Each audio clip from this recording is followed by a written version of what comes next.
You are listening to the Tricorder Transmissions, episode 49. And now, here are Craig and Jeff.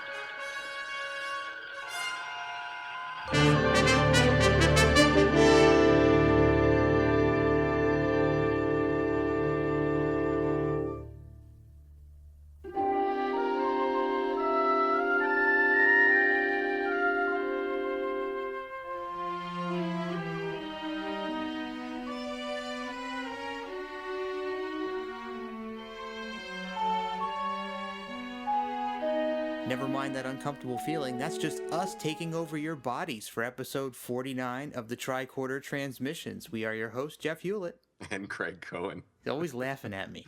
Well, Jeff, they're really, really funny. I admire your ability to come up with those pithy introductions each week. So as everyone knows, we're within weeks of the big Star Trek convention over in Las Vegas. And what we're going to do this week on the introduction is we're going to talk about a screening that is happening during the convention, off hours and off site. But we'll get into that when we have our interview. But we're going to be talking about this movie, The Green Girl, which is a feature-length documentary about Susan Oliver, who most people will remember as the Green Orion slave girl from the original pilot episode, The Cage, and the two-part episode, The Menagerie. But she did so much more than that. And we're very, very happy to bring on with us to talk about the movie filmmaker George Pappy. Welcome, George. Hello. Thank you. Thanks for having me. So George, I want to get right into the details of this movie, The Green Girl. It sounds really exciting. Can you tell us a little bit about the project? Yeah, absolutely. I'll tell you how I stumbled into it. I grew up watching Star Trek, and I can recite all the episodes verbatim almost, the original Star Trek. And so I was about 3 years ago dusting off, actually was watching The Cage, which I haven't seen nearly as often as the others because it came out later. As I was watching it, now that I have an iPhone, I tend to look up actors that were on the show, especially the guest stars, and see what their careers look like. You can look them up on Internet Movie Database. And I looked up Susan Oliver, and I only knew her from one other thing prior to this. That was a Twilight Zone episode she did with Roddy McDowall, where she plays a Martian, and they trap him into a cage. He realizes at the end he's in the zoo. But I was shocked when I looked her up, because usually you look a lot of these folks up, and they had maybe a 10-year career, a couple dozen credits, and she had one of the longest resumes I've ever seen, and these were not minor roles either. She was a major, major guest star on just about everything on television back then, and it made perfect sense suddenly that Roddenberry would, and I think he did, deliberately approach her and probably even wrote this with her in mind. Who else would you put on the most expensive pilot shot up to that time, where the actress has to play 5 different roles? She was the perfect person to do it. And I just got fascinated with her almost immediately once I started to find out more about her. Very, very cool. So, as you said, she had a very interesting career in front of the camera, but she had a lot going on behind the camera. No, that's absolutely right. And that's what it's one thing to have this amazing acting resume, but then I started seeing these little tidbits, like she was engaged to Sandy Koufax at one time. She flew a single-engine plane across the Atlantic in 1967 alone. I guess she was one of the first, if not the first, women who ever flew the Learjet. And then I started to notice later in her career, she had directed a short film in the late 70s, and she did a couple of episodes of, I think, A MASH and a Trapper John in the early 80s. And that was almost unheard of for women to be directing back then. Sadly, it's not that much better now, but I'd say it's an order of magnitude better now. It's still grossly biased towards men. But when she was doing it, there was hardly any women doing it. And so I figured out with a little research, I kind of suspected because of the short film, she was one of the original members of the American Film Institute's Directing Workshop for Women, which is still around today, but she was one of the original members. So it's just all these really, as you say, fascinating things beyond just being an actress. Mm-hmm. Excellent. So the documentary pretty much follows her life and her career. It does. It kind of just starts with the fact that she's probably best known as the original Green Orion slave girl from Star Trek. And we do come back to that later in the documentary when that's kind of chronologically where we are in her career. But the point is, everyone may know her for that, but that's just the tip of the iceberg. Here's who this person really was. And it's a fascinating story. I mean, she was a classically trained theatrical actress from New York City, could have had a huge Broadway career if she'd stayed there. She trained with Sanford Meisner. This is one of the things I love about the original Star Trek so much, is a lot of those actors from Shatner and Nimoy on down, and a lot of those guest stars, they trained with the greats of mid-20th century theater, and they all came to Hollywood, I think, hoping to be big movie stars. And at that time, TV was where most of the work was. So you got some very, very good actors on the original Star Trek and many other TV shows from that era. Yeah, it's pretty funny. Every week when we're doing our commentary, we'll hit a guest star and we'll run through their filmography, and the amount of people that, all starred, had guest appearances on like Wagon Train or Bonanza, or even the 1966 Batman. It's amazing. It seemed like it was a really great time for actors in television. It was, except that a lot of the material was pretty bad. There was that, but yeah, that's unfortunately where all the work was. Television had cast a huge shadow over the movie industry. They were just making a fraction of the movies they were making before TV hit its heyday. But yeah, sometimes, for instance, you mentioned Wagon Train. She did 4 Wagon Trains, Susan Oliver. And I watched them. I'd always had a derisive attitude towards Wagon Train. I mean, because if you know your Trek lore, Roddenberry supposedly tricked the network executives into thinking they were buying Wagon Train to the Stars. And that sounds kind of derisive the way it's described. That show actually is not bad a lot of times. In fact, it can be quite good because they were fantastic actors that they got on it. And it really was a forum for the guest star to be the star of that episode. It's almost like a Twilight Zone. The regular characters really didn't play the prominent roles on shows like that. It was whoever the guest star was played the prominent role on a show like Wagon Train. So they're actually better than you might think, hearing the way it gets talked about sometimes in Star Trek circles. Yeah. Yeah. So you're going to be out in Las Vegas at the official Star Trek convention there at the end of this month, spilling over into the beginning of August, and you're going to have a whole booth set up. But in addition to that, you've arranged a screening for Thursday night. Can you tell us the details of that screening and how people can get tickets to it? Oh, absolutely. Yeah. We have these little one-off theatrical screenings that can literally happen anywhere in the country. So I thought, why the heck shouldn't we try to have one during the convention? It turns out there is a Brendan Theaters IMAX complex 1 block away from the Rio where they're holding the convention. So I figured let's book something on a non-interfering basis, at night. So we booked it for 9 o'clock Thursday night. That's July 31st. It's 1 block down the street at the IMAX. You can actually, the easiest way to find it is go to our Facebook page, The Green Girl Movie, or the website, thegreengirlmovie.com, and look for the theatrical screening link, and there'll be a link to it. And you just go to their website and reserve your tickets. I think they're $10.50. Our big hurdle right now is we need to book at least 65 reservations by Monday, July 21st, which I think we'll make, but we're about halfway there now, a little less.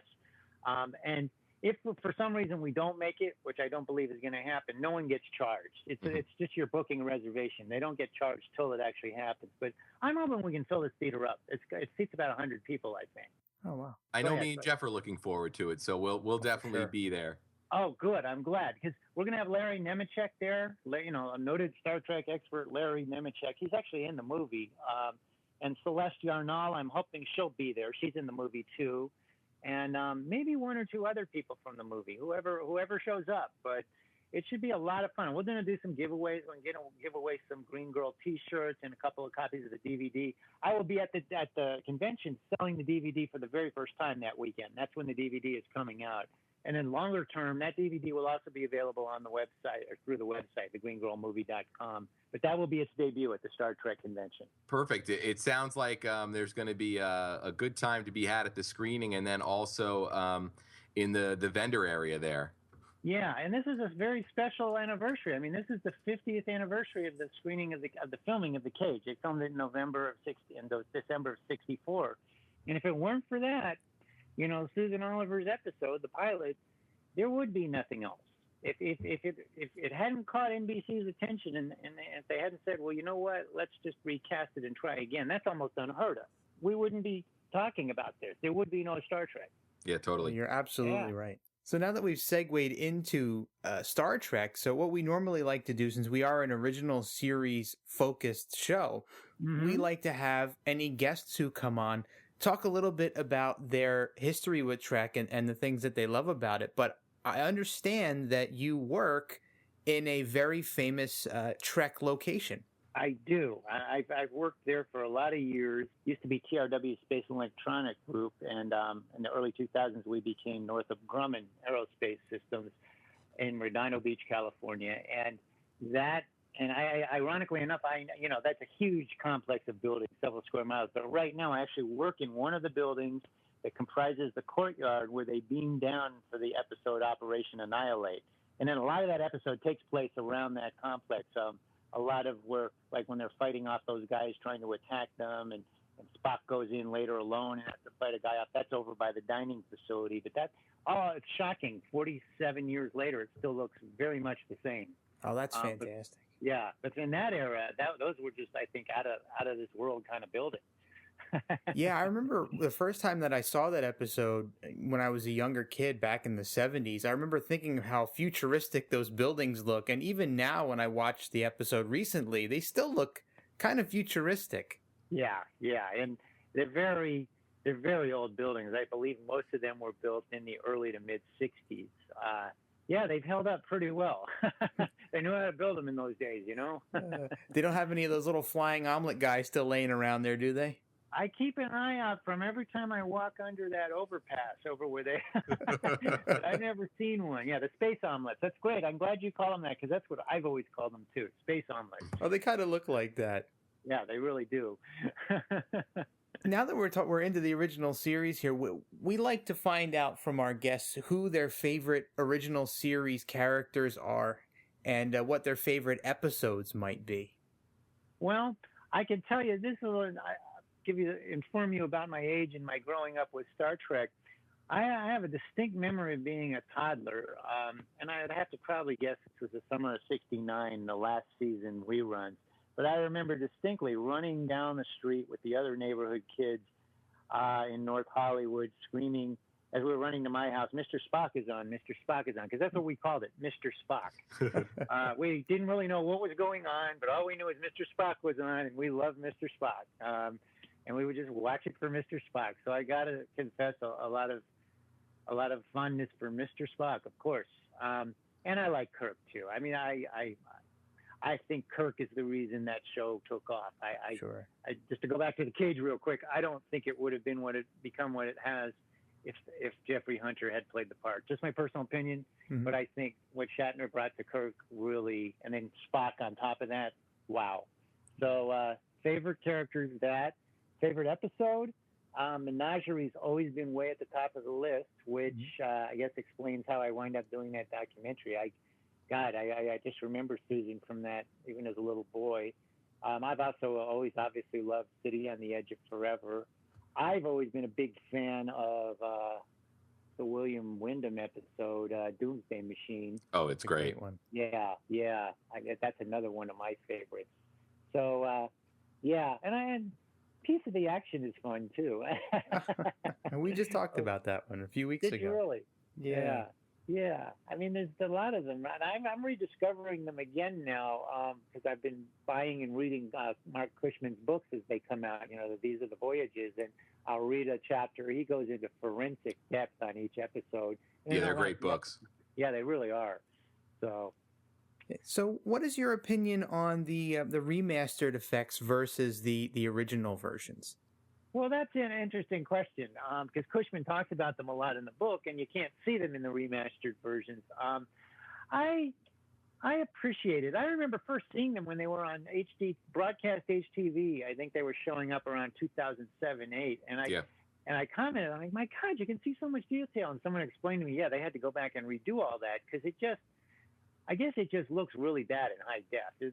The weaknesses, even I can remember watching it on regular TV in the 70s. And like, for instance, the shuttlecraft moving along, and you could totally see the matting as it moved forward, the little black boxes that were slightly darker around it. So I don't begrudge that. I think it's great that you can watch the original versions if you want and see what it was. Really gives you an appreciation for how hard it was what they did. I mean, they were literally doing stop motion photography, and it was taking them weeks just to get like a couple of, 10 seconds of footage of the ship, that kind of thing. It's just ridiculous. So I don't begrudge that. I'm okay with it. Yeah, and we've talked before about how tasteful we think it is that they didn't go too crazy. They tried to stay true to the feel of the original shots and the effects. So it isn't offensive to the eyes. That's right. I mean, they color a little outside the line every once in a while. Like they'll have the Enterprise do a really weird kind of almost F-14 type bank to the left, Yeah. or but it's not over the top. So I agree. I appreciate that. All right, George. So once again, the name of the movie is The Green Girl, and you can find them on Facebook at The Green Girl or the website, thegreengirlmovie.com. I guess, George, we'll see you in Las Vegas. I'm looking forward to it. So thank you so much. This was a lot of fun. Oh, excellent. Thank you for coming on. We had a really good time. My pleasure. Take care, guys. All right, and that was George Pappy Jr., filmmaker, maker of The Green Girl. Craig, that was a pretty cool discussion. Yeah, I was excited about the documentary and seeing what it had to offer before the interview. But after talking to George, I am really, really looking forward to it. Oh, I'm pumped up for that screening, man. We got to go over as soon as we're done recording and get our reservations in. Oh, yeah. Absolutely. It's going to be great. So, and we're going to be right down the street at the con, so that'll be a great way to wrap up Thursday night. Oh, totally. Yeah. I wonder if maybe some of our other convention friends will come along with us. I would hope so. Yeah, that would be really great. So we'll have to tap them on Facebook and check and see if they're going to be available. So, all right. So this episode that we're going to be talking about today is Return to Tomorrow. And it originally aired on February 9th of 1968. And the remaster was released on July 7th of 2007. All right, and a quick rundown of the episode. 3 survivors from a race that died 500,000 years ago borrow the bodies of Enterprise crew members so they can build android bodies for themselves. All right. So we will get started with our scene-specific commentary in 3, 2, 1. So there we go. Yep. Here we Flying yet through another space. familiar flyby. Yeah. And we see First there he is, First thing we get in the episode is Sulu's return. That's great. back where he belongs. I love that that's the first person we see. Yeah. And Chekhov's not there. Yeah. It seems like they're tagging in and out. But the interesting thing here is they finally reference that they are in a system that no one else has ever explored. Yeah, 100 light years, or more than 100 light years beyond what they've explored before. So they we're finally seem to be going where no man has gone before. Yeah, I was going to point that out. I said, finally, because I've been complaining about that for a while now. Yeah, and rightfully so. So now we're actually going to see a completely new type of entity and a different being. We haven't seen something like this quite yet in the series. So this is interesting. So I love how Spock, he doesn't have a lot of answers to what's going on here after we start to hear some of these alien voices. Here's the first alien voice. This is Sargon. You know, we've heard the disembodied voice concept before. Yeah. Where some, godlike voice is just coming through onto the bridge and everyone's confused by it. So that's something that we have seen before. But Spock is not going to have a lot of answers to this, and he has a really cool quote that not even a Vulcan can know the unknown. Yes. I loved it. Yeah, so this is a Class M planet that they sort of stumbled upon, or that's been calling them, and it's long dead. Basically seems like it had been reached the point where they just bombed each other out. Yeah. I think later on, Sargon mentions that they had a nuclear age. Yeah. So Kirk is talking about how there's no possible life that they know of on the planet, and Sargon says that he is as dead as his planet. Yeah. So this could be a ghost, It could be. We've seen some ghosts and things, but we're not exactly sure what we're getting into here. It's an interesting stinger, at least. Yeah, Some mystery yeah. there. But it's Kirk's decision and the crew's decision whether or not they stay or go. And I think this is too good of a mystery for Kirk to pass up. Yeah. Oh, definitely. Yeah. So this is another one of those episodes where Gene Roddenberry did some stealth editing. Oh, okay. That wound up causing the original writer to use a pen name. Yeah. John Duggan in the credits, ended up taking a credit as, what is it, John Kingsbridge. Yeah. And he actually did a bunch of work under that name. Oh, cool. He co-wrote an episode of Mission Impossible as Kingsbridge, so I guess that maybe is the name he used when he didn't want he didn't want people to know it was him. Yeah, I guess not. Well, there's only a small difference from what I understand about the original draft versus the ending of Roddenberry's edit. So in the original draft, the two entities just kind of float around in the universe. They don't disappear or die off. Okay. So I guess I'm not sure why that change was made. This is a really cool shot, by the way, of the Enterprise entering orbit around the planet. Oh, totally. I thought that was pretty awesome. Yeah. So another really cool remastered effect. Yeah, it almost seems like the episode ending proper is much more effective, at least. Mm-hmm. Well, it's a bummer. Well, yeah, but I mean, it at least gives a natural sort of ending for those characters. That's true. That's true. Yeah. I mean, it's got some weight to it, at least. Yeah, it does. But the sad part about it is it's another one of those instances where they could have been something that came back later on. Yeah, they could have done that, though. I guess so.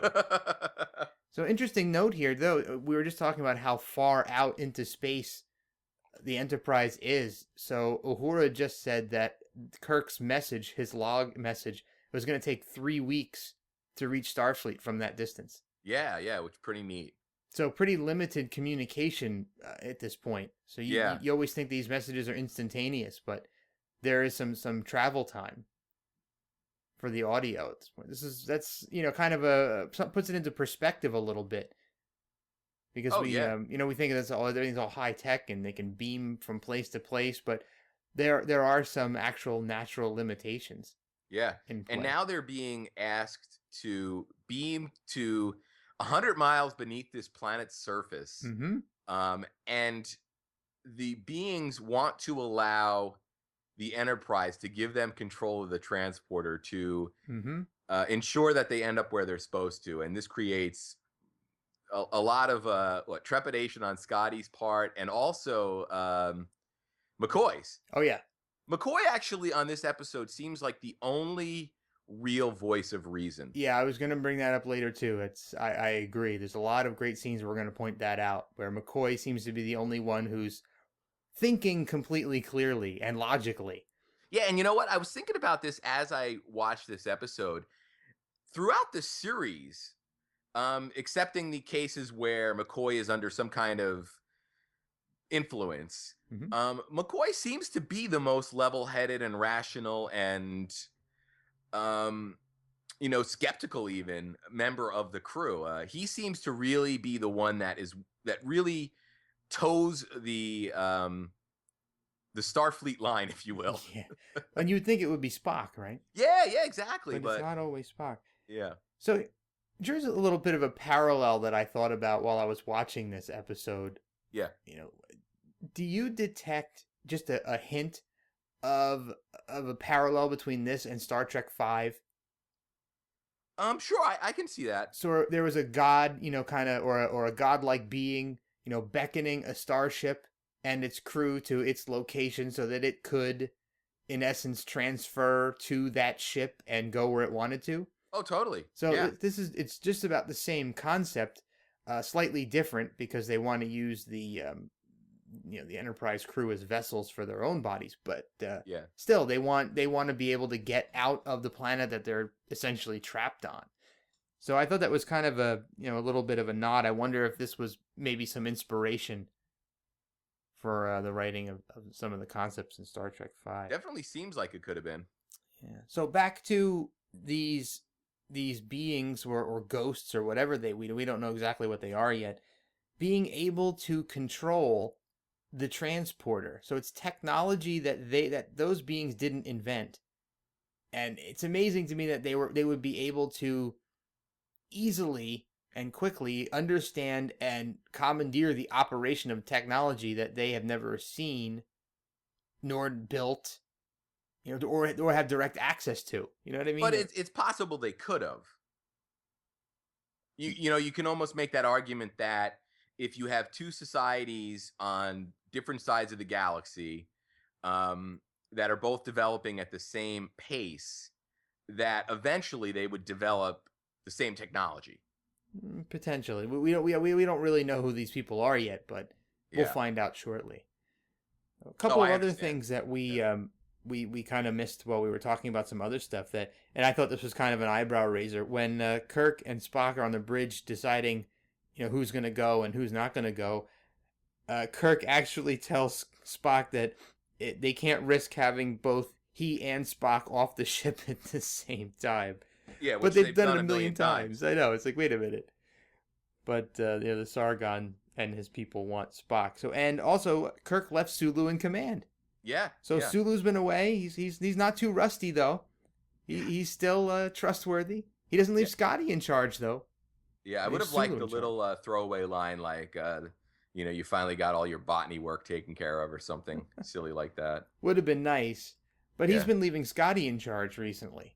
Yeah. Scotty, maybe Scotty was starting to feel like too much of a Mac. Yeah. Oh, potentially. Or maybe a gold shirt person would rank higher in the command chain. So since Sulu's around, Sulu's Chekhov's an ensign, so he doesn't. I was just going to say that. Yeah. Yeah, he doesn't really rank. So chief engineer would definitely be way higher, but I dig this set. Oh, I love this set. I love that apparatus that holds Sargon's orb. That's really cool. I wonder how much budget they had to blow to build that. Yeah, and I just love the structure or the way they got that rock-like look. It's almost like a metallic rock, like a shiny in places. Uh-huh. Yeah, and those weird triangular red lights on the wall in the back. What purpose do they serve, I wonder? Yeah, it's a really really cool set. Yeah. And the only other thing I guess we should point out is that they beamed down with a female medical officer, which Kirk did not send for. No, she was mysteriously sent for, and he doesn't even understand who she is. Yeah. So it's possible that Kirk doesn't know every single one of the 430 crew members. Yeah. But he was still willing to beam down with her, which I guess is something that Sargon requested. Right. Well, Spock points out that Sargon made a non-vocal request for Spock to beam down, so he logically assumes that Sargon was the one who beckoned her to the transporter room as well. So Kirk kind of just goes along with that. But now what Sargon's indicating that it's possible that this planet and their explorers possibly populated or started life on planet Earth. Yeah, he's referred to the Enterprise crew as his children a couple of times now, and he's said that they were flying around the galaxy, and much the same way that Kirk and company are now flying around the galaxy and leaving their seed on different planets, and kind of, I guess, intermixing with those people. Yeah. So it's an interesting concept. Yeah, especially for the mid-60s. Yep. I think they mentioned Adam and Eve at some point, too. Yeah, they I think it's during this conversation. Yeah. So did you notice how trepidatious McCoy was about using the transporter to beam through all of that rock? Oh, yeah. I mean, when you hear your chief engineer saying there's a possibility that you could materialize inside of solid rock, I think I'd be pretty nervous too. Yeah, and that also very closely mirrors the conversation that happened in Wrath of Khan. Oh, right. Where they're going to beam down after the scientists onto the Genesis, into the Genesis cave, and they have to beam through all of that rock, and it's almost a very similar conversation, and McCoy is the holdout. Yeah. Of course. And so we've got Sargon now taking over Kirk's body. Yep. And the cool thing here is it's subtle at first, but it's Shatner's voice, but it's got the same effect that Sargon's voice had. Yeah, that was a question I was going to throw out there, and I wish that we had Vernon on the show right now to talk about this. I wonder why, when they transfer into the human and or Vulcan bodies, why do their voices still have that echoey sound? I could hazard a guess. Okay. So, well, aside from the fact that we get this great I sort love of this acting moment by Shatner, by the way. yeah, where this body or this mind that hasn't had a body for what, over 10,000 years, More than that, I think. 100,000 years. Yeah, I think it's or a 500,000 or something of that nature. I think it's He gives a great speech about how it feels to have blood pumping through, arteries and 500,000 years. There it is. yeah, seeing and smelling and hearing. But I would almost guess that they've indicated that their minds are so powerful that they ultimately destroyed their bodies, correct? Yes. Yeah. Yes. So maybe that is just, since their minds are so powerful, it would have an impact on the way they speak. Maybe. I can buy that. That's just me, sort of spitballing. Okay. I'll go with that for now. Mm-hmm. We'll ask Vernon about that later. Yeah, we should. And the one thing we learn now is that these minds are way too powerful for these bodies, and they're creating incredibly dangerous spikes in Kirk's functions. Yeah, his metabolic rates. Yep. Yeah, everything's elevated, and his temperature's what, 104? Yeah. Yep. Yeah. And his heart rate is doubled. Yeah. So McCoy is rightfully pretty concerned here. Yep. And now also Sargon is making the pitch for Spock and Mulhall's bodies as well. But they must have those 3 people. For what purpose, we're not quite sure yet. But, since we have a second here, I want to rewind back a little bit. So, another thing that jumped out at me was when they first beamed down and Spock was scanning the walls and things to see what everything was made of, he actually says that the walls are made of an alloy that Spock isn't familiar with, and it's much harder than anything he's ever measured before. Oh, wow. So does that mean it's harder than the Doomsday Machine, which was the hardest thing we've ever experienced? And before that, the space stations that the Romulans blew up in the Balance of Terror, which at that point were the hardest material? I guess so, short of comparing star dates. Yeah. Well, I did compare the star dates, and they all line up. This is well, we know star dates don't necessarily measure just time, but they all flow in order. So Balance of Terror is earlier than Doomsday Machine, and this is later than Doomsday Machine. Well, then, or Spock must be getting continually pleasantly surprised with the constant high score achievements he's unlocking. Yeah, exactly. I think he may have to start refraining from saying this is the hardest substance, because obviously there are harder substances out there. So they're in this room that's got several dead vessels. Lots of dead vessels. And there's 2 living ones. 2 that remain. Yep. So it's kind of a neat concept that, these, it's sort of like the head in a jar concept minus the head. Yes. So, and Sargon was kept in a more sophisticated vessel, which we can assume. Well, he actually says he was out there in the other room because he needed to use his mind to search the universe for assistance. So maybe that apparatus that he's attached to is some sort of an enhancement device, or connect him to some machinery that he can use to scan, well beyond his planet's sphere. Mm-hmm. So now, how did they pull this off? Were they did they start to construct this while they were still in their bodies, and then transferred, and then depended on other dying people to do that, to build this? Or you got to wonder at what point the transition was made, and if it was after they had already bombed each other out. Well, it is said, and it's actually, I think, a little, either it's a close to this point, maybe slightly ahead of this point, but after they transfer into Spock, Kirk, and Mulhall's bodies, there's a line about how only the best minds were chosen to survive. Oh, right. Okay. So more eugenics in Star Trek. So kind of like Khan and his people were chosen, and we have that concept again of where we take kind of like Kodos the Executioner, right?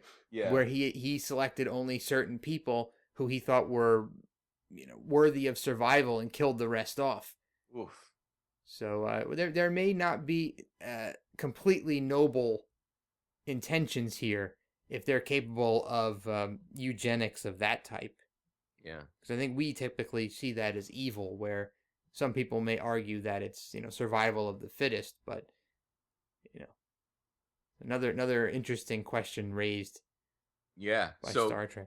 So Kirk's body, or Kirk's return to his body after it reached the point of critical mass, and Kirk explains that he was his consciousness was floating in time and space. Yep, and he merged with Sargon briefly as they passed. Yeah. So now he's got some sort of deeper insight into Sargon and who he is and what his intentions are, and he says he doesn't fear Sargon.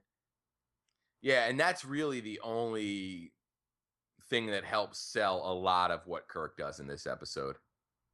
Yeah, in a way. And I'm not even sure it completely excuses it, but at least it's an attempt to explain his actions. Yeah, and Scotty's kind of flabbergasted by this. Now they're back in the boardroom. Yeah, so basically what they're going to do is they're going to give their bodies over to these three beings, bring them back to our galaxy,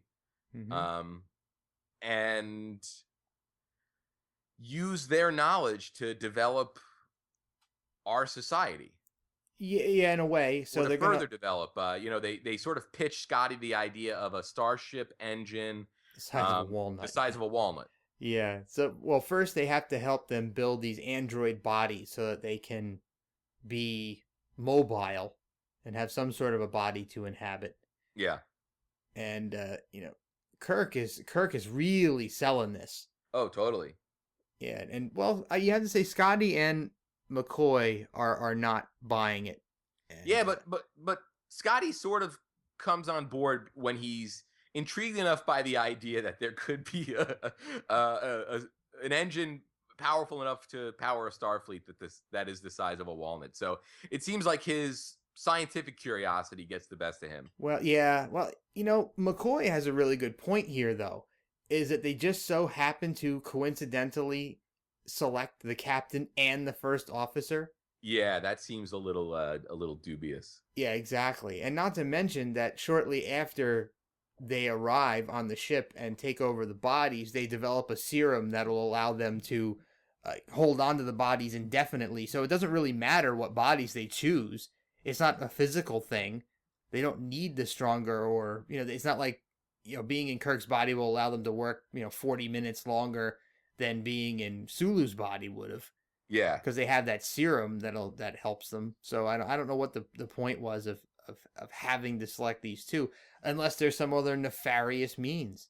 Yeah, which I have to give McCoy a pat on the back for being the skeptic here. I love this moment with McCoy where he slams his hands down and he does a lot of hand gestures to really sort of drive home his skepticism and his reluctance. And I think this is a great showcase of DeForest Kelley's abilities as an actor. Oh, absolutely. And he actually does a great job of coaxing a spirited speech from Kirk here. And I love how they have the camera slowly tightening in on Kirk as he's giving this impassioned defense and talking about how McCoy would McCoy like to do medical operations like his great-great-grandfather with scalpels and sutures and cat guts and all that kind of stuff. So he's trying to convince McCoy and or Scotty with this kind of almost typical Kirk speech. Yeah. Usually we hear him talking about freedom, but yeah. And that is a great camera move that I didn't even take note of. yeah, just a slow tightening. Yeah, and that is director Ralph Sinesky, who we've seen before. We last saw him on working on Obsession, and we'll next see him on Is There in Truth No Beauty? So you know what I was thinking about? We've seen a lot of these sort of roundtable scenes. Can you imagine if this whole crew had, like, this was their podcast area? And they were just creating intergalactic podcasts. Oh, that would be kind of cool. A bunch of snowball mics around the table. Yeah, it seems like they've got the personnel for it, and they're having spirited debates and discussions that make for good podcasts. So yeah, but Kirk would filibuster through half of them. Chekhov would be like, "Man, this is going to be a rough edit." Yeah, he'd be throwing Russia in there everywhere. Oh man. Well, it looks like we're all, Kirk's speech has swayed everybody. Yeah. And now we're all on board. And he's so proud of himself. He has that contented look on his face. So now they're going to beam up the 3 receptacles. Yep. So they actually, nice. They made all the crew members comfortable for the transference. Everybody's to lay in a nice bed. Yeah. And McCoy is sort of prepping or giving Chapel instructions on what to expect from their vital signs when these minds take over the human bodies. Yep. So it's an interesting scenario. I mean, what do you think you would do in a situation like this? Do you think you would allow them to take control of your body for a while? Would you help them out? If you sold me beforehand on the fact that I would be able to explore time and space when not in my body, I might be. It would help me at least consider it much more greatly. It's some sort of like a material exchange. Like you use my body for a day and you give me something else, right? Yeah, but we'd have to set some ground rules, like you're not going to do any harm to my body. Don't read my email. Well, yeah, don't look at my Facebook. Don't go to the bad side of town and mix with the wrong type of people. Don't clean out my bank account. Max out my credit cards. Yeah, I love how Henoch in Spock's body is macking on Nurse Chapel. Yeah, and Chapel's kind of down with the fact that she's communicating with this emotional Spock. Yeah, she kind of does that little kind of telltale, like rubs her finger down her neck and kind of that whole bashful thing. Yeah. Yeah, it's kind of cool. Yeah, and he gave her the ultimate compliment. He said, you're a great sight after 500,000 years. I could have woken up to much worse. Oh, yeah. Yeah, he pretty much, well, he kind of setting her up because, we find out that Henoch is not all he's cracked up to be. No. But there is Sargon in Kirk's body, and he's kind of smirk on his face. Yeah, so, reuniting after physically reuniting, which is a pretty neat moment. Yeah, Thalissa was his mate, I suppose, 500,000 years ago when they were corporeal, right? Mm-hmm. So pretty cool that they're back together, and you had that little eye lock earlier on in the transporter room before they beamed down, where Mulhall was kind of, gazing into Kirk's eyes, and he seemed a little bit, sort of kind of smitten a little bit with her as well. Like, oh, all right, okay. Didn't know you were on the ship, but you know where my quarters are. Feel free to stop by. So we're witnessing a very tender moment, and Henoch as Spock is not, he's looking a little baffled. Yeah. And a little concerned here. And our guest star this episode is actress Diana Muldaur, who also had appearances on Dr. Kildare, I Spy, and Gunsmoke. Mm-hmm. Some similar show names there. Oh yeah. We're starting to hear a lot of these shows. It really seemed like a great time to be a television actor. Oh sure, tons of work available. Lots of decent scripts and decent shows to be a part of. But something about this Trek episode that stands out, and I don't know if you noticed this as well, but this is something that really kind of hit home for me as I was watching this is this the first time we've seen a well, maybe I'm off by a little bit, but is this the first time we've seen an alien who has truly noble intentions? Yeah, I think you're onto something. The only thing I just remembered when I was saying that was that you may be able to give that title to Ron Howard's creepy brother from the Corbin Maneuver. But his intentions were pretty noble, but you only found that out at the end. In this episode, Sargon's intentions stay consistent throughout. Yeah. So, he really truly wants to, build these androids and help the human race out. And you see near the end of the episode, he actually makes good on all of that, even though he doesn't get what he wants. Yeah. But it's kind of refreshing to see, these all-powerful aliens who are not actually trying to harm, or at least one of them is not trying to harm the crew of the Enterprise. Yeah. Now, do you think that there's sort of like a reverse prime directive going on here? Really? Well, yeah. They're clearly helping this race of people to really provide them with information that will give them great benefit back on Earth. So it's funny how Starfleet is so against impacting other societies, or offering influence to other societies, yet they're openly going to take the technological advancements of another society for our own benefit. It just seems maybe hypocritical, but I thought that was interesting. That and that's almost what makes, at least for me, that's what makes McCoy's trepidation at least feel earned. I agree. And it's kind of like the same concept as the time travel. You're not allowed to go back and change things for the better. You have to leave things as they were, right? You can't go back and deposit money in a bank account for yourself or and enrich yourself. That's against some sort of a code or a law. But allowing some alien species to come in and give you all kinds of new technology, no, that's okay. But so now we've seen that Henoch in Spock's body is the nefarious one here, and he has arranged for an injection for Captain Kirk / Sargon that is going to, in fact, not work properly and is going to cause Sargon to die. Yeah, and he's doing some like Jedi mind trick stuff on a Chapel to get her, on his side. Yeah, he kind of did that whole Superman 2 mind erasing thing. So he kind of made her not know that the formula for Kirk was different.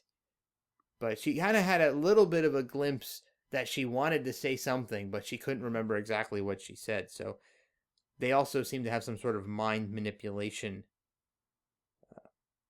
thing going on there. Yeah. But as suspected, Spock's body, being the Vulcan, is more of a usable vessel for the alien. Since his metabolism is quite higher, his body is able to withstand the punishment a lot more than human bodies are.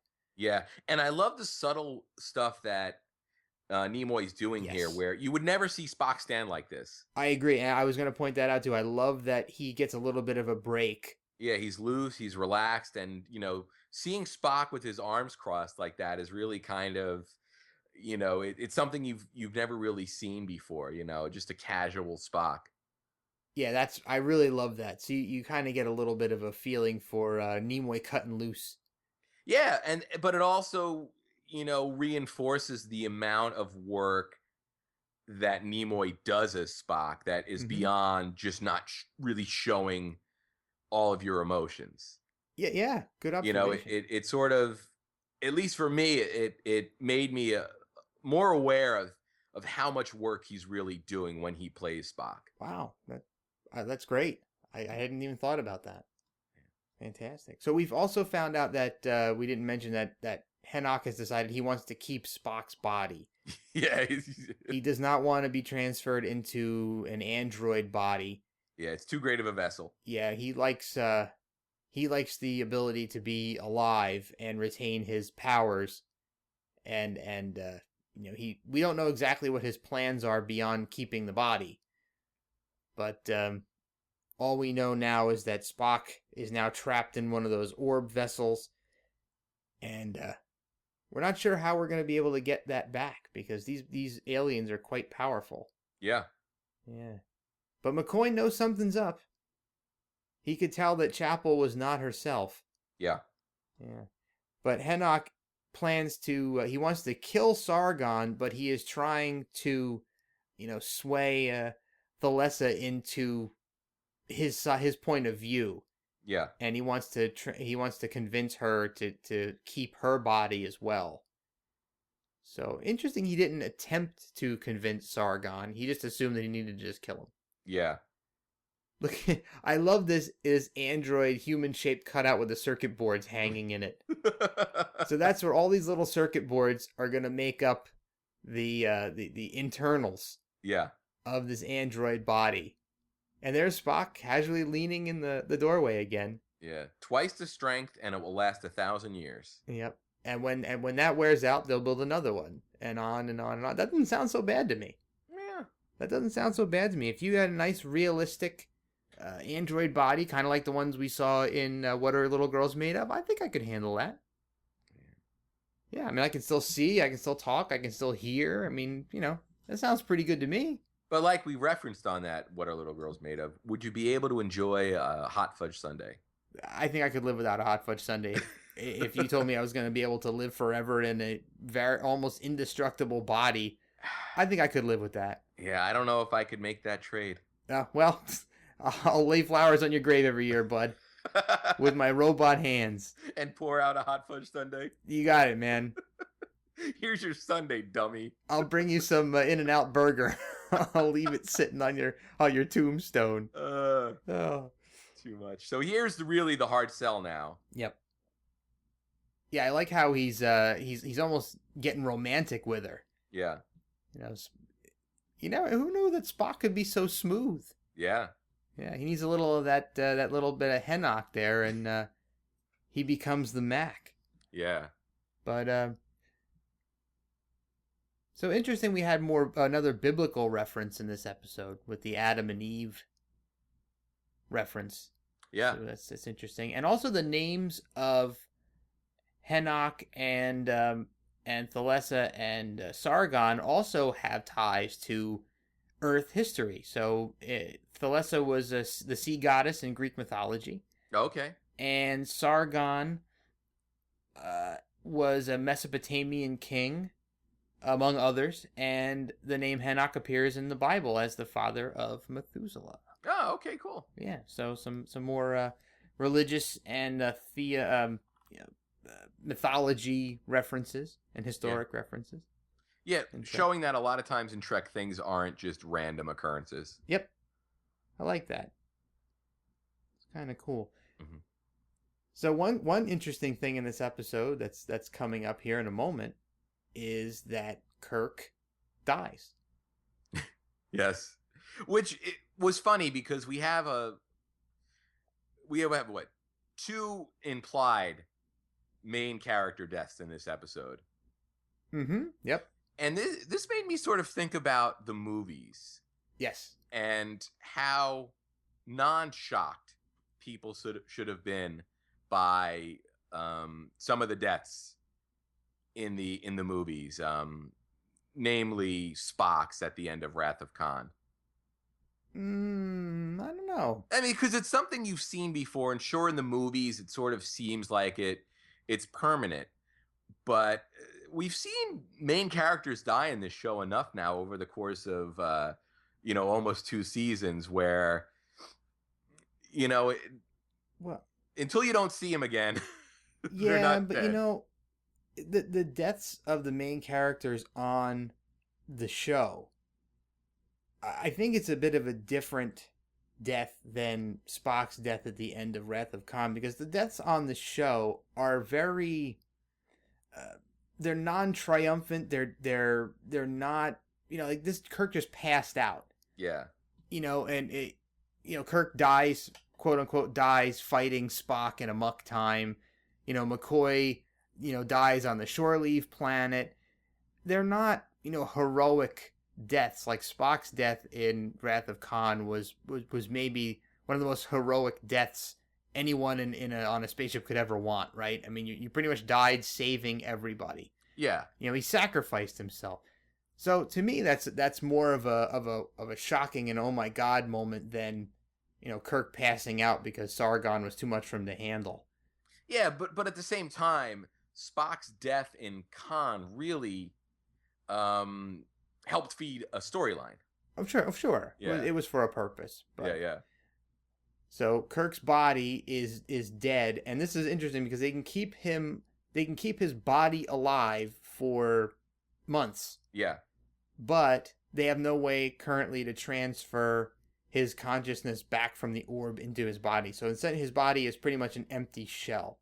Yeah. Kind of like Spock's body will be in Spock's brain. Yeah. So this android body here is actually actor Bill Blackburn, who we saw earlier in this episode sitting to Sulu's right. And he did work on over 60 episodes of the original series, and here he's wearing a bald cap and some body paint. Yeah, I love how they greased him up. Yeah. So it's pretty neat. I didn't realize that was him until I read it. But very neat. He seems like sort of an unsung player in the Trek history. Yeah, I love how these aliens are so far advanced and so much superior to humans, yet their android doesn't look as good as Corby's androids. I mean, they couldn't have just built Andrea for her? Come on, man. What the hell's going on? They could have had Sherry Jackson back on the show. Unless that society, they were so much more advanced that they had really moved beyond the purely aesthetic aspects of a human-like vessel, and it's really more just about what the vessel can do. Yeah, well, there's if they're that advanced, they could do both. There's no need for a trade-off if they're that advanced. I love how McCoy is uncorruptible, man. Mm-hmm. He does not buy into this at all. He's like, you know what? I will not peddle flesh. I love it. He is the only one that doesn't give in to this crap. Yeah. He's the hero of this episode. Oh, absolutely. He's the most valuable player, man. He's the MVP of this episode, in my opinion. Yeah. And she's basically now bargaining with Kirk's life. Yeah, she's saying that she can transfer Kirk back into his body and save his life at the cost of her keeping Dr. Mulhall's body. So, and McCoy's not doing it, man. Yeah. He won't trade one body for another. And she's even going, but she's hidden below the belt. She's like, you didn't even know this girl. Yeah. You barely know her. What do you care? And McCoy's compassion as a doctor and as a human being is too deep. He can't make that trade. And she's even going to try to torture him. She's berating him now. She's turning angry on him. Yeah. Saying he's a savage medicine man. Yeah. He's going to throw some mind bullets too. Yeah. And he plays totally cool though. Yeah. He plays totally cool, but she has a compassionate side too, but she can see what she's doing to him is causing him great pain, and she kind of comes to her senses a bit. Yeah. Which is cool. And we're going to get a really big reveal here in a second, which I thought was kind of a cool way to show us what's really going on that we didn't know about yet. That was kind of cool. That Sargon is actually still alive, and he's just like, now he's a disembodied floating spirit, right? Yeah. So that begs another question. why did they need those orbs in the first place? My only explanation is they were trapped on that planet. And once they were able to sort of break the binds of the planet, they were free to go out exploring without a vessel of any kind. So what you're saying is they needed to transfer into a human body, and the human body needed to die, and then they were free? Well, no, I'm thinking more that, being 100 miles under rock on the planet, they really just needed to get off the planet. But your argument is starting to make sense, because they could have transferred out as soon as their vessels were on the Enterprise. Yep. So yeah, it does seem like they needed to use a body as sort of a bridge. All right, well, I guess we could argue that, but it is what it is. I love how they kick McCoy out of the room, and they've hatched some sort of a plan to get Hennock out of Spock's body, I suppose. Yeah. And now and Kirk is back alive again. Yeah, so, and this is really the moment in the episode where I sort of tap out, if you will. Really?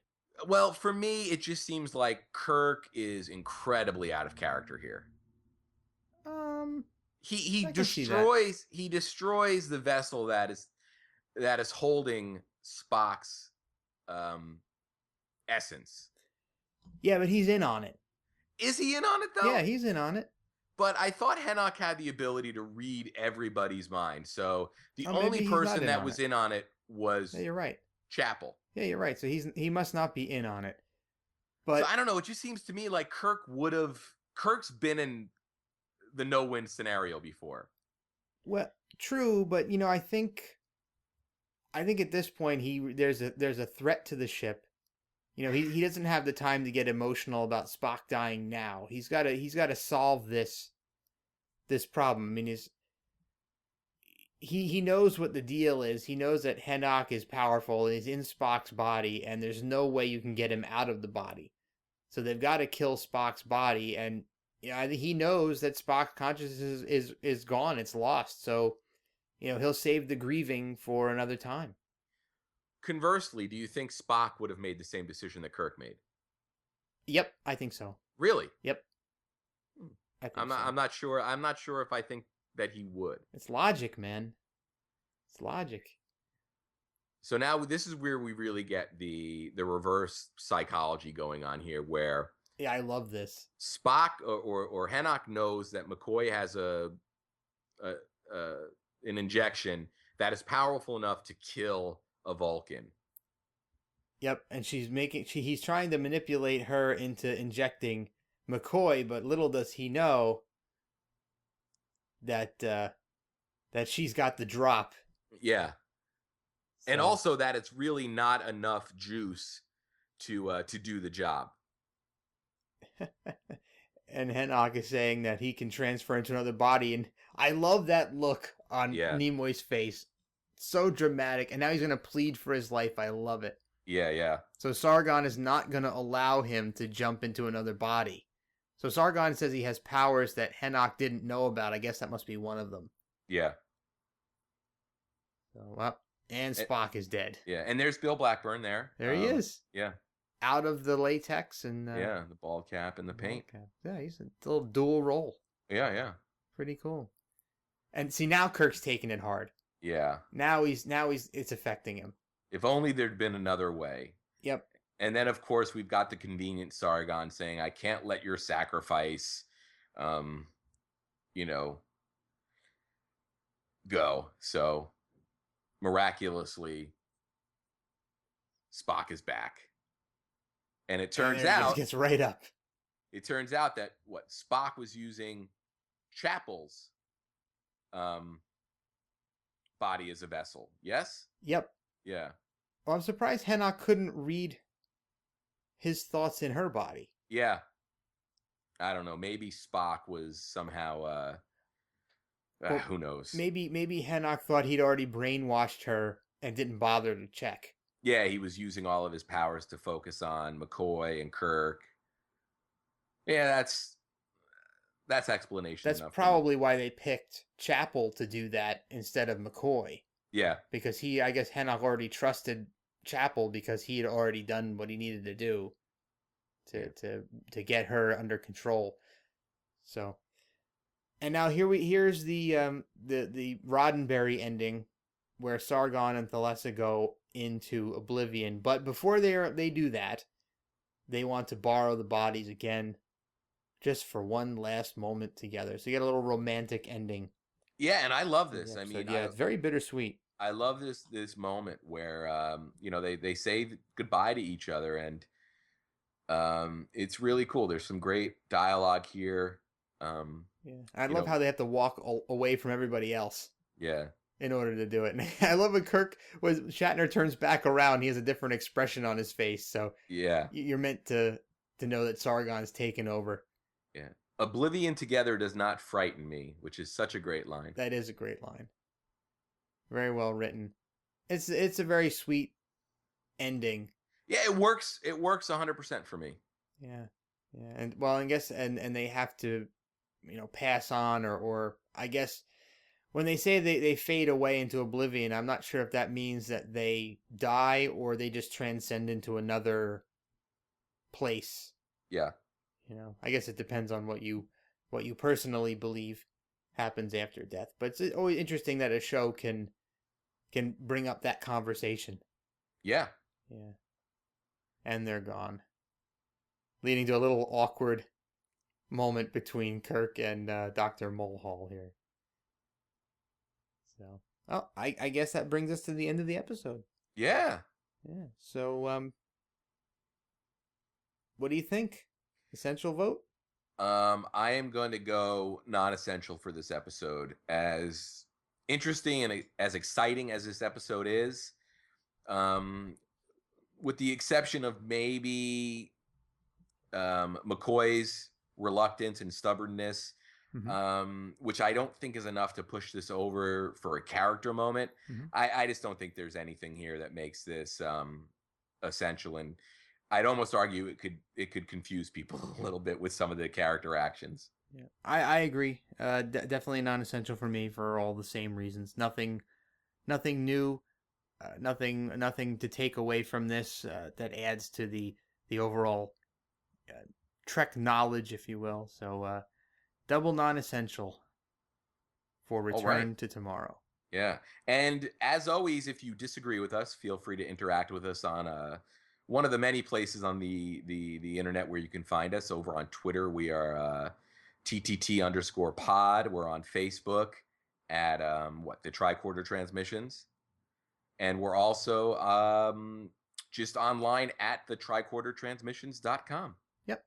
So we'd love to hear from you. So if you have something to say, feel free to jump on and we'll talk back and forth with you about it. All right, and I guess I'll see you next week, Jeff. Yep. Looking forward to it for Patterns of Force next Sunday.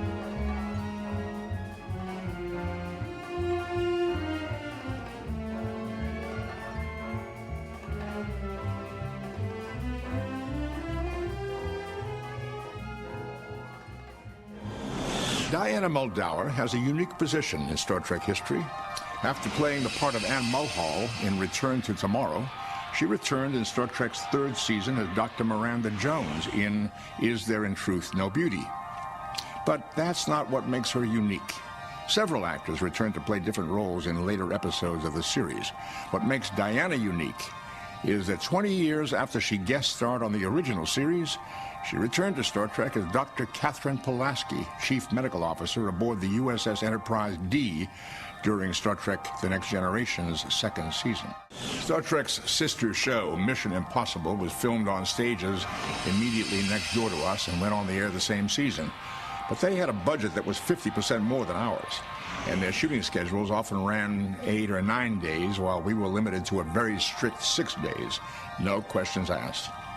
This limited budget and schedule forced us to concentrate on the acting. The fever of the Plateau in Amok Time, the duality of character and personality, as in Mirror, Mirror. These were acting challenges which kept us busy, kept us interested, and kept us on budget. The actors' salaries were the same, regardless of how difficult the part was. We got no extra pay for playing these kinds of roles. And instead of special effects, you got special performances.